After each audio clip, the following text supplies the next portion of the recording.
Good morning, everyone. Welcome to the first panel of our Encontro Paraibano de Professores de Inglês. We are very pleased to have you here with us. Thank you for your attendance. My name is Francieli. I'm a professor at the Federal University of Paraíba, and I will moderate this panel. During this presentation, you may type your questions in the chat, just like you did in our plenary session. Our speakers have 15 minutes each, and we'll have 15 more minutes for your questions. We are very pleased to have Professors Betânia, Angélica, and Rosycléa, and we thank you for accepting our invitation. They're going to address the panel, what does it mean to be an inclusive teacher in times of COVID-19? Betânia Passos Medrado is an associate professor at the Federal University of Paraíba. Her current research studies focus on teacher education and teaching foreign languages to visually impaired students. She's a member of the research group Language Action, Teaching and Inclusive Education. Welcome, Betânia. Angélica Araújo de Melo Maia is an assistant professor at the Federal University of Paraíba, and she was a postdoctoral fellow in the Language and Literacy Education Department at the University of British Columbia in Canada. She holds a Ph.D. degree in educational policy.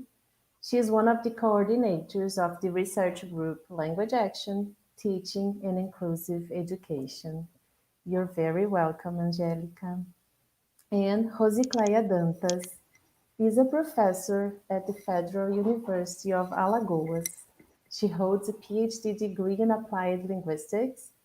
Her research interests involve inclusive education, teacher education, social, emotional, and ethical learning, and English language teaching for people with disabilities. She is also a member of the research group Language Action, Teaching and Inclusive Education. Dear professors, it is a great pleasure to welcome you here, and you have the floor. So, thank you, Francieli. Good morning, everyone. Nice to be here with all of you. First of all, we would like to thank the EPPI team for inviting us for this panel. I want to congratulate you, members of EFOPLI, on one more successful event. So, congrats. It's really a great pleasure and honor to be here this morning with all of you. So, we do thank you. And I have to say that it's really very special for me to share this moment with my dearest colleagues, Professor Angélica and Professor Rosycléa. So really nice to be here with both of you. So as the title of this, let's wait for the slide, right. So as the title of this panel proposes, our aim today is to give you some food for thought about challenges English language teachers have been facing in remote classes when dealing with students with different disabilities. So we decided to put the title as a question, and the question is, what does it mean to be an inclusive teacher in times of COVID? Because we thought that there are still many doubts concerning this period we have been going through, and maybe there are still no final, no definite answers to that. So we have some ideas and we are going to share them with you. So we will address the topic by taking the following path. I will begin by reflecting on the concept of inclusion, and I will zoom in on the impacts the pandemic has had on our students with disabilities. Let's wait for the right. No, it's the previous one, Rose. Let's wait for the right. So as I was saying, let's wait for the slide. Okay, this one. So as I said, I will begin by reflecting then on the concept of inclusion, and then Angélica will concentrate on the issue of accessibility, and Rosycléa will help us reflect on the importance emotions and well-being have when considering inclusion and accessibility in times of COVID-19. I think I have to mention that our research group, ALDEI, is right now digging into the aspects of emotional education. So that's why we have decided to take this route today. So we are really involved with emotional education right now. So setting the scene a little bit now. Uh, yes, okay. We have been facing hard times concerning many aspects of our lives we could have never anticipated. So we went through lockdown, as everybody knows, and mandatory isolation to avoid the spread of COVID-19. So we can say that we have been experiencing a transformation in our social relationships, and that certainly brought many impacts to the most socially vulnerable groups. So let's say that to a certain extent, this pandemic crisis ended up expanding the context of social inequality that we already knew even before the COVID-19 crisis, right? So among those groups, people with disabilities are known to be at increased risk of getting COVID-19 because many of them have underlying health conditions and are even more exposed to the risk of infections and complications. So it has been difficult times for everyone, but for children and teens with disabilities. The physical distancing from school, from teachers, from their classmates um, has definitely caused a certain kind of distress, right? So to think of inclusion in times of COVID is even more challenging because in what has been called a new normal, the schools are reopening. This is a big question, right? We're not going to address this question here today, but we know that things are not the same in many aspects of our lives. And as I have mentioned before, we do not know exactly what is going to happen and how those kids and teens are going to behave emotionally. So this is another question we would like to ask you. né? Let's just think a little bit about this question is how the previous one, how was it please?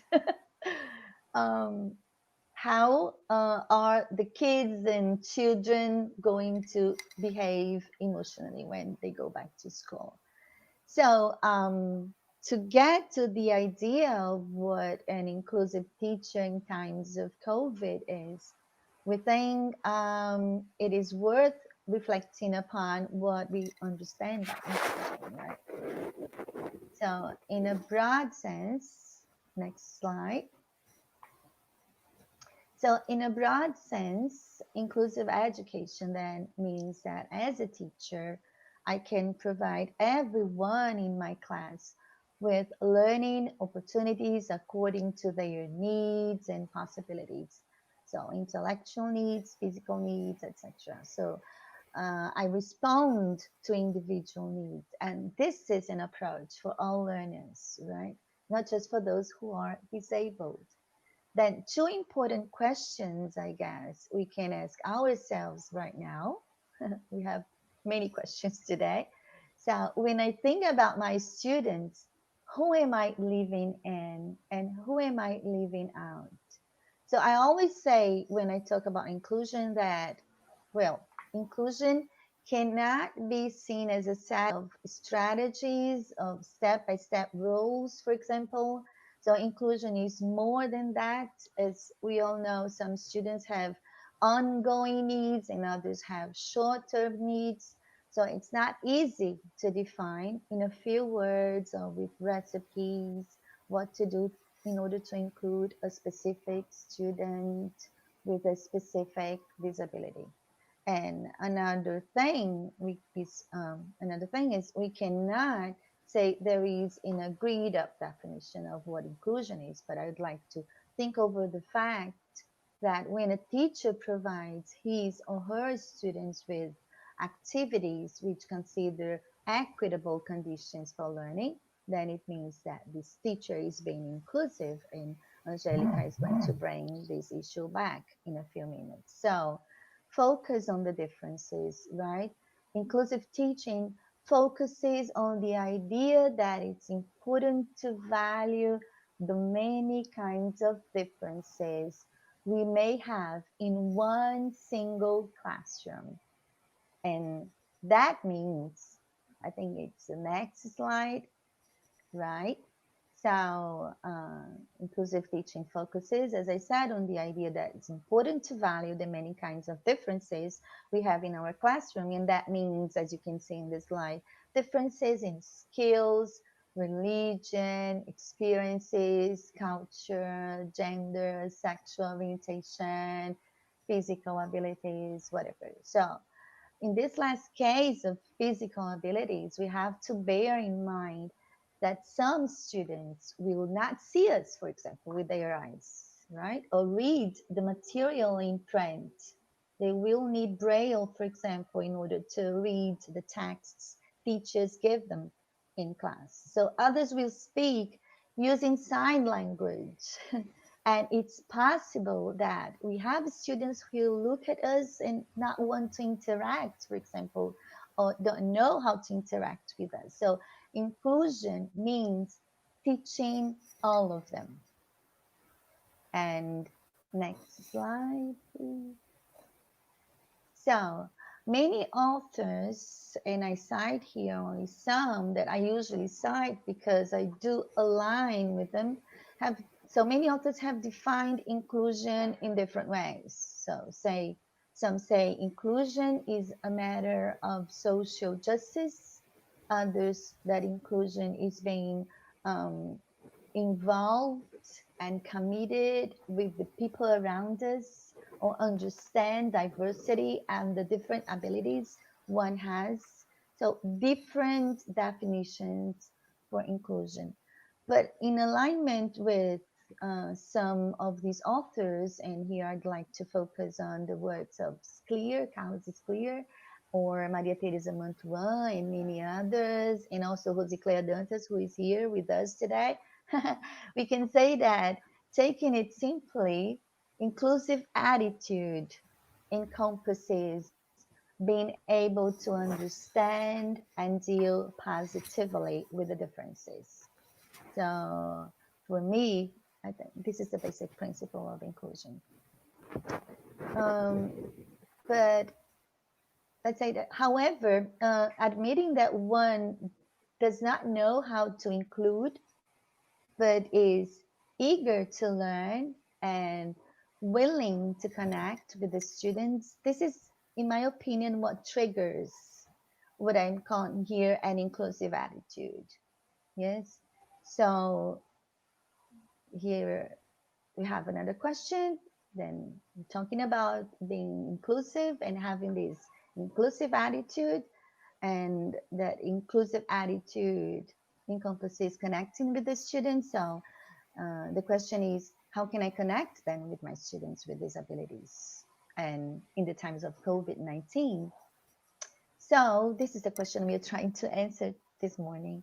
So I have this, once I have this teaching attitude I have mentioned, I feel the need to connect with my students. And this connection can be, for example, can be physical, like touching my blind students when interacting with them, or in order to call their attention, for example, and say, hey, I'm talking to you.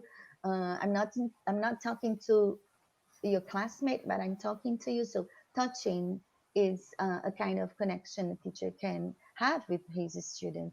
But like when exchanging some words in Brazilian Sign Language with my deaf students, for example, saying hi, I don't know, but this connection can be possible when I choose, for example, certain tools. And as we may see in a minute, Rosycléa and Angélica are going to give us some examples. So that can make a connection happen and inclusion possible. So I'm talking here about different kinds, different levels of connection. Yes, so when connecting with my students, I begin to move into a very personal, let's say, inclusive mood, and we enable our accessibility mode, let's say. So accessibility is then a way to connect with the students, and there is a blind software engineer. He's called Ed Summers, and he says that accessibility is the absence of barriers. And I think this is what we are searching for. Thank you very much.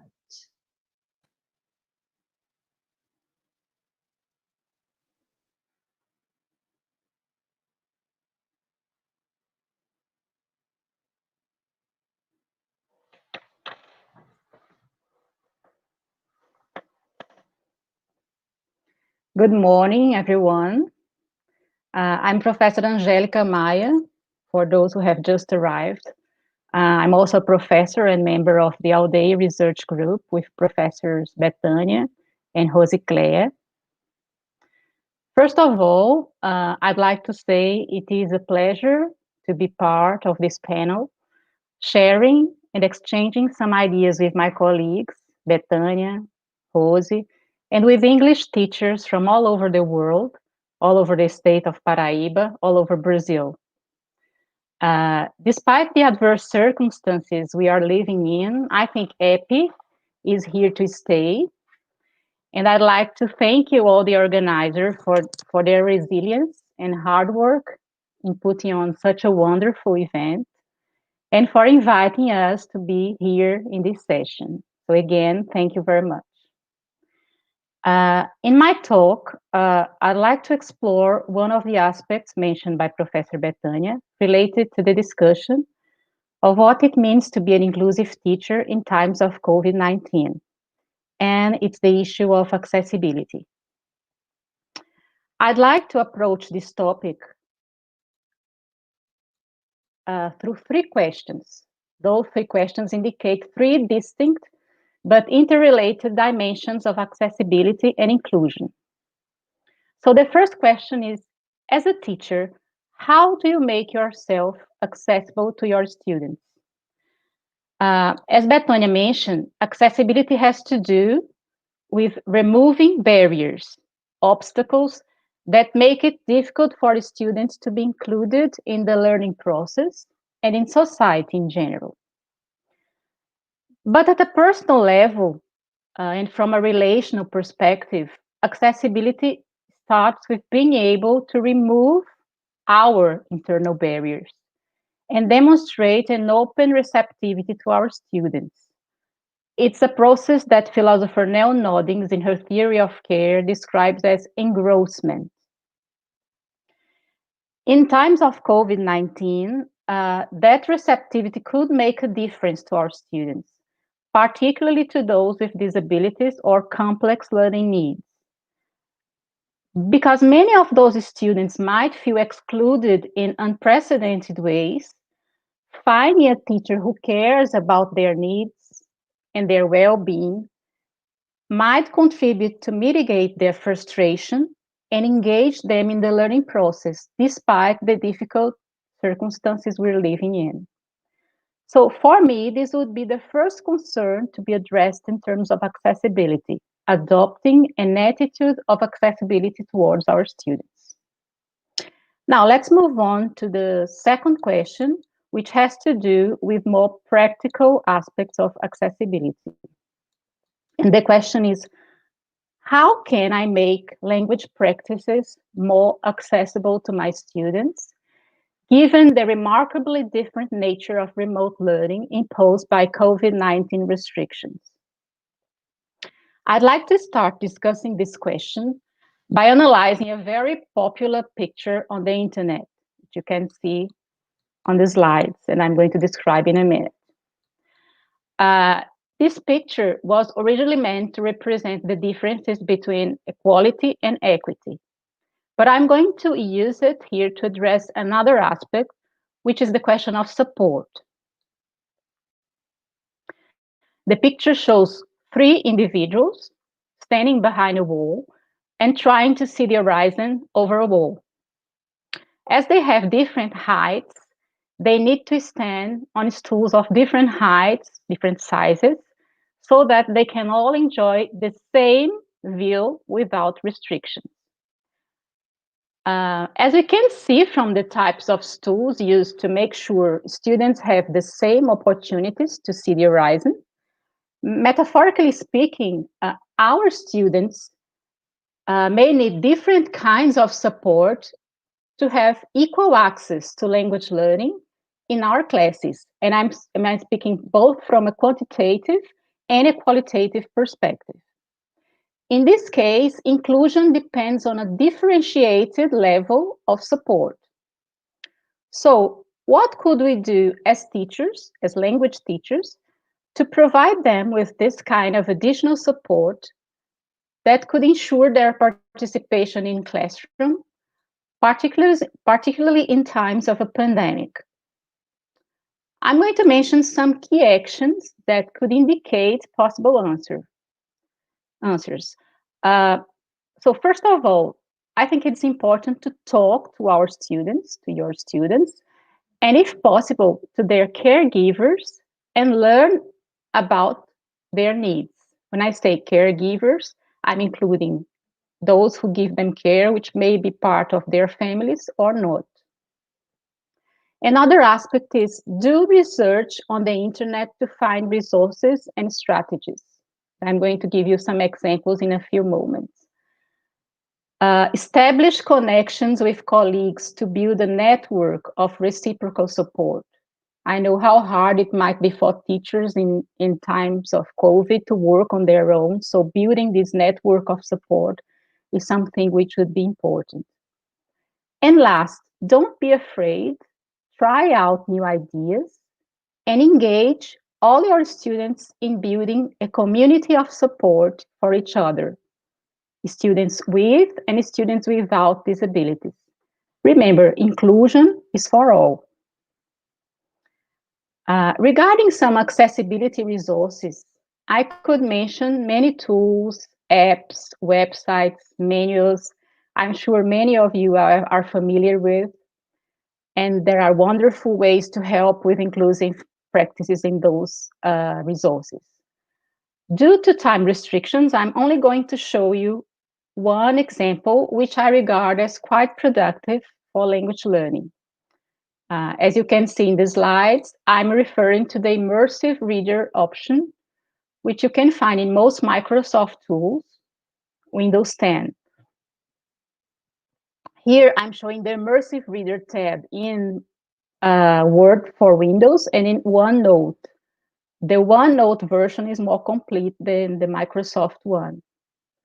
So if you transfer any text you have in OneNote from any platform to OneNote, in OneNote, you can activate the full version of the Immersive Reader 2, as it is stated in the slides, by pressing the View tab. When you press the View tab, you can see the option Immersive Reader. So what does it offer? Not only does it read the text aloud for your students, but it also allows you to adapt the text in many ways. You can separate syllables, you can enlarge font size, highlight keywords, and what's more, it allows students to check the parts of speech of each word and access definitions, translation, and even pictures of words in the text. So here's an illustration of my text in the Immersive Reader. And it's showing the pronunciation, translation to Portuguese, and picture for the word tool in my text. So as you can see there in the slides, So the word tool is highlighted, and then you have pronunciation. When you press the word, you can see pronunciation, tools, translation to the language that you choose, and a picture, if it's possible, to represent it in pictures. So just imagine the amount of information in the context of language learning that we can make more accessible to students with different learning needs just by preparing texts for our lessons, which are presented to them in an immersive reader mode with that variety of adaptive resources. This is just a tiny example of what is available. As I don't have time to explore more resources, I'm going to ask you to have a look at the Tools tab, menu Ferramentas, on our ALDEI website, where you can view a list of apps and websites that have been compiled by members of the group. And Rose is going to show that in more detail in a few minutes. But I think the most fundamental piece of advice is ask your students with disabilities what they think are the best options for them. As they have been students for a long time, they may be in a better position to tell you the kinds of apps and tools which help them learn more effectively, given their own circumstances, their own conditions. So here, as always, the golden rule of inclusion is nothing for us without us. So it's important to talk to your students themselves. My last question relates to the collective and political dimension of accessibility. As language teachers, we should also be concerned with the education of our students as citizens who have rights and who know how to demand the implementation of those rights. By the way, I recommend a wonderful documentary about the history of rights of people with disabilities in the United States. It has recently been released on Netflix, and it's called CRIP Camp, CRIPCAMP, CRIP Camp. And it's really a must-see to understand a bit about what is called advocacy and self-advocacy in terms of inclusion and accessibility. So I also see as the relevant task of an inclusive language teacher in times of COVID-19 to make sure our students with disabilities and learning needs and their families know about their rights as students and know where to go and what to do if they feel they have been excluded in any way, given the obstacles that have to be removed for them to learn. In that respect, as teachers, we ought to get familiar, at least with the Brazilian law of inclusion, and what it states about accessibility in education, and share that information with our students and their families and caregivers. At the same time, it's essential to be aware of the resources and support offered to students by the secretaries of education, both at a state level and municipalities, and refer students to those resources so that they have more opportunities to learn. A good starting point, for example, would be to check accessibility resources on the platform Paraíba Educa, or the platform Conexão Escolar in the municipality of João Pessoa. Check if they have and what kind of accessibility resources they offer. Last, if students and their families have complaints or are not happy with the services that are being offered, we could encourage them to fight for their rights and contact the respective school board to demand what they need in terms of accessibility as stated in the law. So, to finish up, I understand that the issue of accessibility and inclusion in times of COVID-19 can be approached from multiple dimensions, from personal to collective ones. And our roles as inclusive teachers in times of COVID-19 depend on our commitment to the reduction of barriers for our students so that they feel cared for They have access to the learning resources they're entitled to, and they are conscious of their rights as citizens to engage in educational practices as any student in those unprecedented times of remote learning. And then I invite you all today as teachers to embrace that cause and rethink your teaching practices to make sure all your students keep learning in increasingly caring and receptive ways. Thank you.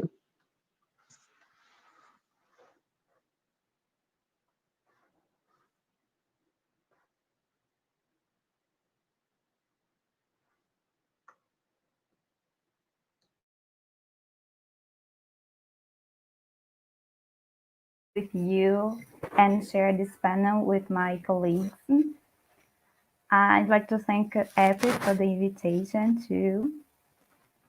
Well, teachers are educating their students with and without disabilities, whether connecting online, recording videos and audio messages, or using other creative methods, while taking care of their own loved ones and trying to stay healthy. Because of this, we acknowledge you with gratitude, admiration, and respect. Continue our reflections. I'd like to share a discussion about emotions. So I'll begin with a teacher's voice, Joelma. She's an English teacher, and Joelma shares her experience in remote teaching. Let's read together. Ficava eu sozinha falando, e a sensação é que que não tinha ninguém me ouvindo. Então essa foi a minha angústia. Eu fiquei com essa ansiedade. Mas com o tempo, eu descobri que tudo isso que eu estava sentindo, a maioria dos alunos também estava. Depois a coordenação conversou com a gente, perguntou como que a gente estava. Nós nos abrimos, conversamos com eles e os alunos começaram a abrir as câmeras, porque eles não sabiam que a gente estava sofrendo muito. Quando eles começaram a abrir as câmeras, a emoção foi demais. Chorei mesmo. Quando vi cada rostinho, a minha vontade era pular na tela deles para abraçá-los. So, maybe Joelma's emotions represent your emotions too. And from this point, I'd like to ask, do you believe that in education, emotions matter? Just to think, how many of you have been stressed with remote activities? How many of you have been frustrated about your performance with a student without disability or with disability? How many of you have been overwhelmed with remote work? Maybe all of you, maybe some of you, okay? So emotions are inherent in everything we do. And there is no problem to feel these emotions. We need to have permission to feel these emotions, to live them. The key point here is management. How do you manage stress? How do you manage being overwhelmed? To understand better this topic, I'd like to share the concept of affect by Spinoza. According to Spinoza, life is a meeting of bodies, both human and non-human, that are affect and not affect all the time. So right now, we are affecting each other. The affect is a variation in individuals' power of acting. It means that affects can increase or reduce our power of acting, of teaching, of including. So, considering remote teaching and inclusion, we face a variation in our power of acting that is produced by an encounter with many things and people, like students, colleagues, material adaptations, academic events as EPPI, and so on. And my question is, how do you manage the emotions to increase our power of teaching? and promoting flourishing to all the students. Based on Spinoza, Clough, and Brackett, we highlight some aspects of emotions management. Feeling emotions. Think about it. Do you give yourself permission to feel your emotions, to live them? Ask yourself this question and try to give yourself permission to feel your emotions. Recognize emotions in self and others. How am I feeling now? In a specific moment, what are my emotions? What are my students' emotions? Are they feeling included? Are they suffering, as Joel was mentioned? After feeling, recognizing, the next one, understanding the emotions and their causes and consequences. How am I affected by my students with disabilities? Why am I feeling stressed? What happened that led me to feel this way? And how the way I express my emotions can affect the other, can affect my students. So try to give yourself the opportunity to understand your emotions, to see their causes and consequences, and then managing and expressing emotions. How can I express my emotion and respond to the emotions of others in ways that are helpful to myself and others? So it's a balance, okay? Considering the authors I mentioned, we may say that feeling, recognizing, understanding, managing, and balancing how to express emotions help us to use emotions as tools to increase our power of acting and to promote our students' flourishment. So use your emotions as tools. We believe that all these aspects involve an emotional literacy, defined as the ability to understand ourselves and other people, and in particular to be aware of, understand, and use information about the emotional states of ourselves and others with competence. Emotional literacy can help you and your students with well-being, with self-management, self-compassion, empathy, ethical decision-making, help your students with engagement in school activities, and to be more empathic to others.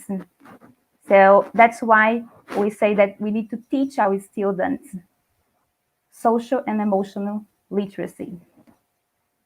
While talking more about well-being, Darling discusses 5 ways of well-being during COVID-19. Connect, learn, keep active, and notice things and give. As Betânia mentioned, connection with the students is so important. So that's why try to connect with our school team, with our students, with families. The second one is to learn. We are learning all the time. We are learning now through app. The third one, being active. So just for take exercise. Of course, we know this is good for us. So it's important to take time and make sure you are engaged in that. The next one, notice, is the idea is just pausing to appreciate things in some way. Appreciate your learning from this pandemic time, appreciate your transformation through the encounters with your students and colleagues. And the final one is to give. This can be simple as a small act of kindness that will make a difference. Well, from this discussion, we also highlight that the affects are full of potential learning and transformation, because after the encounter, the bodies change. From this perspective, we assume learning as the process of becoming otherwise through encounter. When meeting students with disabilities, we are affected and become otherwise. We become otherwise from the encounter with remote teaching, through the encounter with remote teaching. We learn and we are transformed. Thus, valuing the power of emotions is essential for teaching and inclusion. And as educators, we believe that an inclusive teacher needs to consider that how people feel matters, how students, teachers, and all the community feel matters. Now, I present you some resources to support you with emotional literacy and well-being. The ALDEI website mentioned by Professor Angélica, okay, with the tools. You can find tools to help you with issues of accessibility and well-being. The platform Coursera, you can take free online courses from different universities around the world. And we recommend you this one, The Science of Well-being, from the Yale University. The website Greater Good in Education. It supports teachers with materials and practical activities related to learn and well-being. So if you have the options, My Well-being, Student Well-being, you can click there and find activities and materials to use. The website MGIEP, you can find a lot of resources related to social and emotional learning as the Blue Dot magazine. So these are some of the suggestions for you. And to finish, think about this question. How do you want to feel as a teacher with your students with disability or not? I thank you so much for having here. A warm hug to you and your loved ones, including your students with and without disabilities. And as inclusion matters, to promote flourishing for your students in equitable ways, explore teaching accessible tools, take care of each other, and give yourself permission to feel your emotions. Thank you.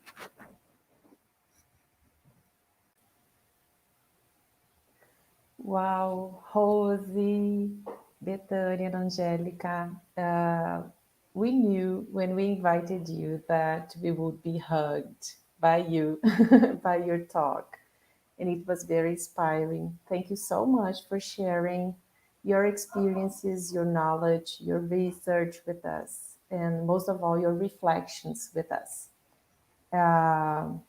We know we don't have the answers, the proper answers for each one of the contexts, because we surely have different contexts throughout Brazil and the world.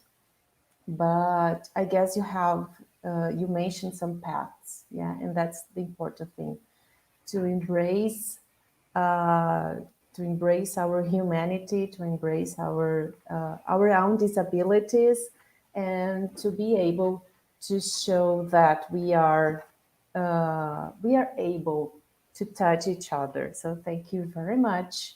We have a lot of comments in our YouTube channel. I'd like to read some of them, and as we did in the plenary session, I will try to transform these comments into a question for you, right? So if you allow me to read some of them. Marconi Fox says, our limitation with this topic is enormous. We need formation to start changing this reality. Elizabeth Sotomayor Mendes says, removing barriers can be very hard in times of COVID, as it is extremely more aggravated when we teachers lack training. Welton Montenegro da Silva also touches on the topic of teacher education. Yeah, he says, teachers have to know how to plan their class so they can deal with multicultures, ethnicities, etc., which are present in the classroom so as not to exclude anyone. However, sometimes it is hard. And Tina Leite says, ask your students what best suits and fosters their learning. Excellent advice, time-saving and effective. I'd like to hear from you a little bit about this teacher education point and this feeling that we are never ready to deal with disabilities, with differences in our classrooms.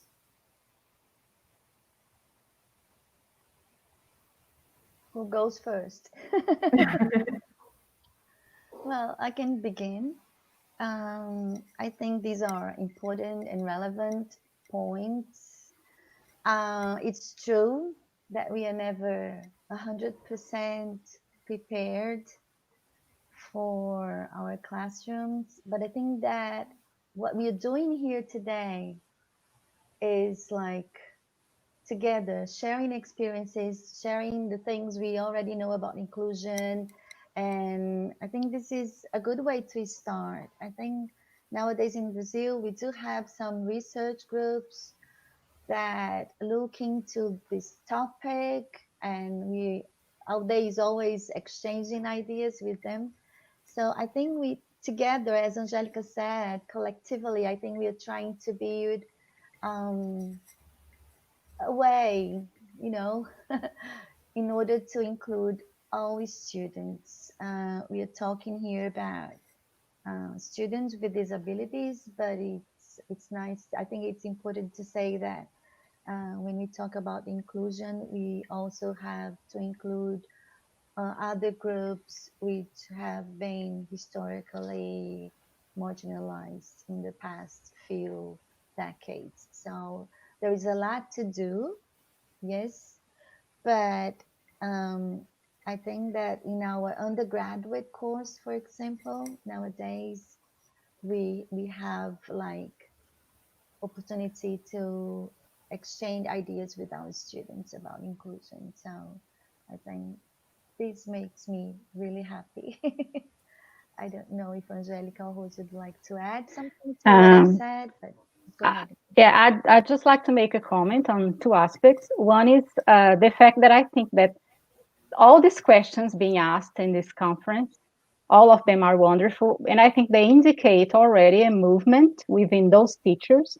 And I'm talking about an internal movement of becoming aware of the importance of inclusion.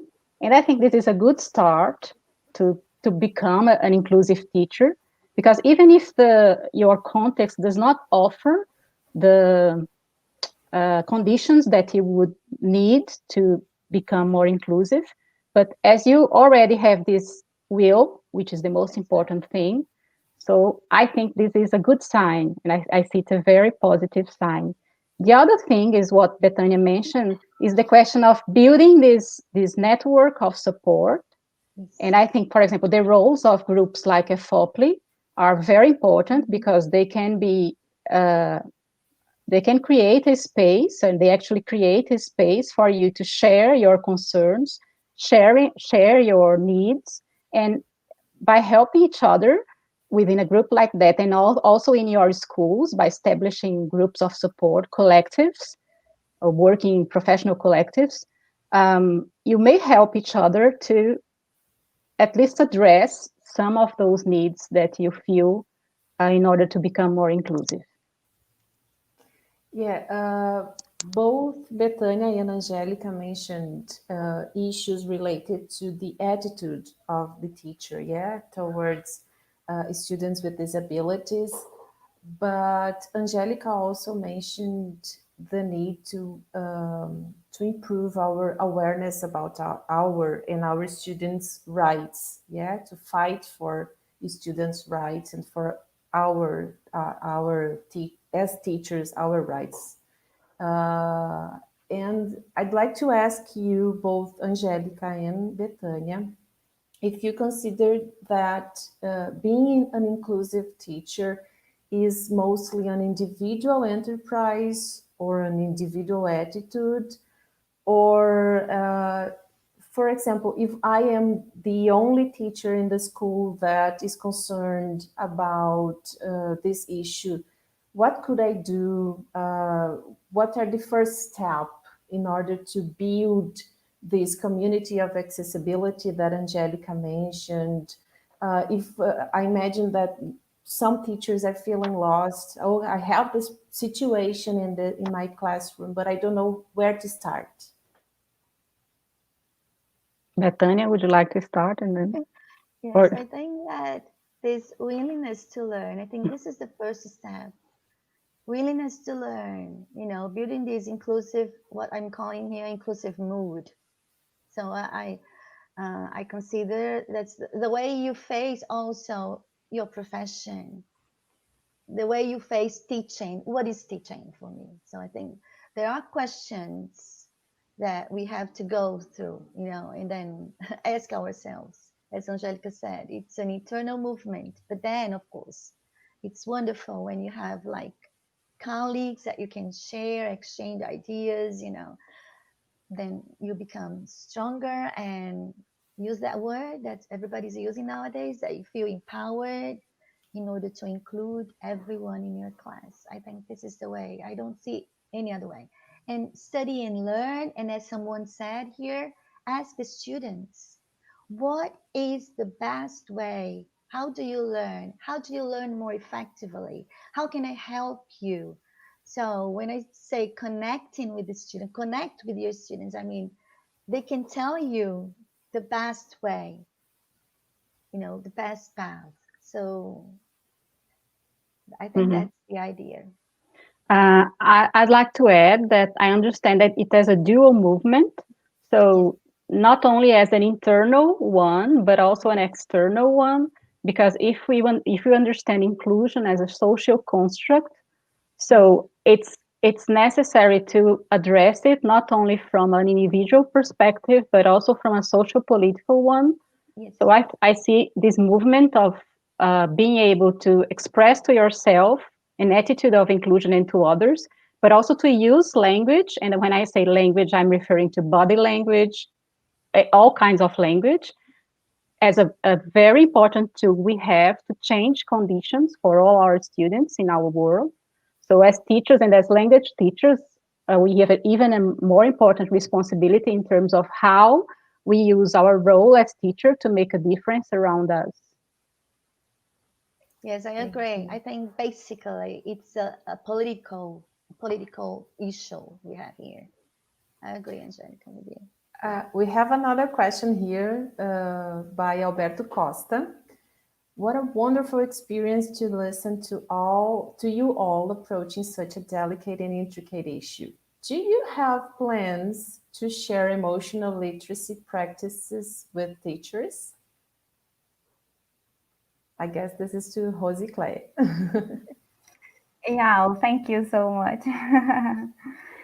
Sure, I think this part of emotions, unfortunately, schools trying to avoid and do not invest in this, but we need to consider, because it's impossible for us to separate emotions and learning, how we are affected and how we affect our students. All the time we are affecting them and they are affecting us. So considering these questions, if we have plans to share emotional literacy practice with teachers, for sure. We're still learning, yes? Yes, we are discussing a lot about this topic, and also I'm trying to implement in our initial teacher education, because we consider that the teachers since the beginning need to learn how to address emotional literacy and teach the students how to manage their emotions too. It's not only for the teachers, but also for the students. So I think it needs to be a movement that starts there in initial teacher education. Great. Regarding this emotional aspect, this emotional aspect, I will read some comments here, right? Raíssa Gouveia said, we are facing an emotional pandemic as well. Amanda Sarmento wrote, we should embrace all kinds of emotions we have and feel and accept them. Emanuele Felix wrote, we are more vulnerable to burnout syndrome right now. So we should take care of our emotions and teach our students to cope with all the emotional roller coaster that we are living now. I guess that's the topic here, to recognize our own emotions as teachers and to respect the way we feel in order to be able to include our teachers and our students' emotions in our lessons, in our classrooms. I don't know if you'd like to extend on this topic of respecting our own emotions as teachers.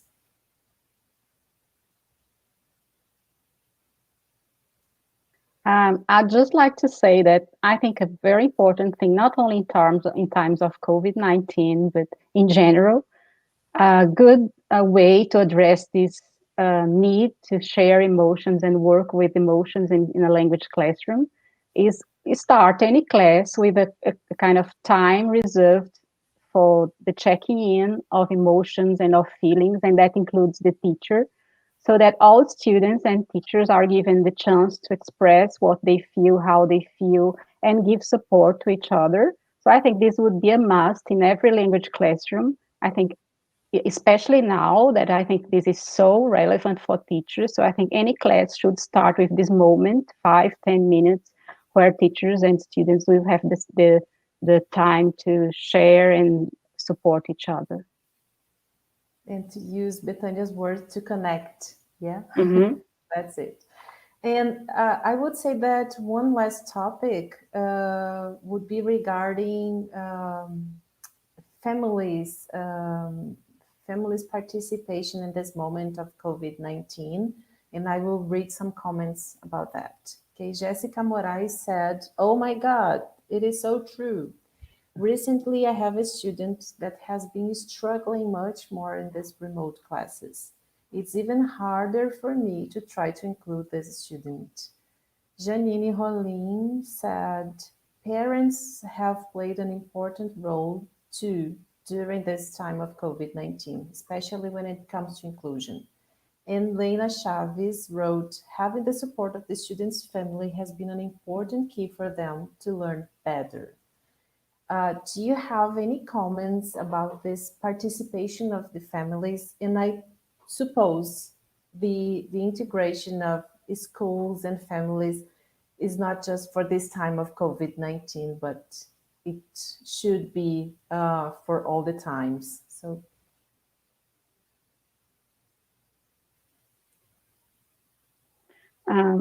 I think that an important thing to be mentioned is that should be a relation of collaboration most of all. So I think we as teachers, our role is to ensure as much as possible that there is very little conflict or violence or intolerance in relation to this relationship between school settings and families, and trying to establish this environment which is more conducive to collaboration, to exchange of ideas, to dialogue, instead of blaming anybody, blaming teachers or blaming families for this or for that. But I think that should be a language of agreement, a language of support. Yeah. So thank you, Angélica. Thank you, Betânia. Thank you, Rosycléa, for such an inspiring debate, such an inspiring reflection. And we are very happy to have you all here. And for all the participants in this moment, in this session, the organizing committee would like to inform that all the plenaries and panels will be available in EFOPLI YouTube channel right after the event, right? So you can watch them all afterwards. And now we'll have our lunch break until 2 p.m. Yes, sorry, Betânia. Sorry. We would like to thank Edneia, Cleiton, and Pollyanna for interpreting our panel, for interpreting English into Brazilian Sign Language. So thank you guys very much. Thank you very much. You did a great job. Thank you. Thank you. And sorry if we spoke too fast. So now we'll have our lunch break till 2 p.m. Then from 2 o'clock until 2:30, we'll have our second round of recorded talks. So stay tuned and enjoy.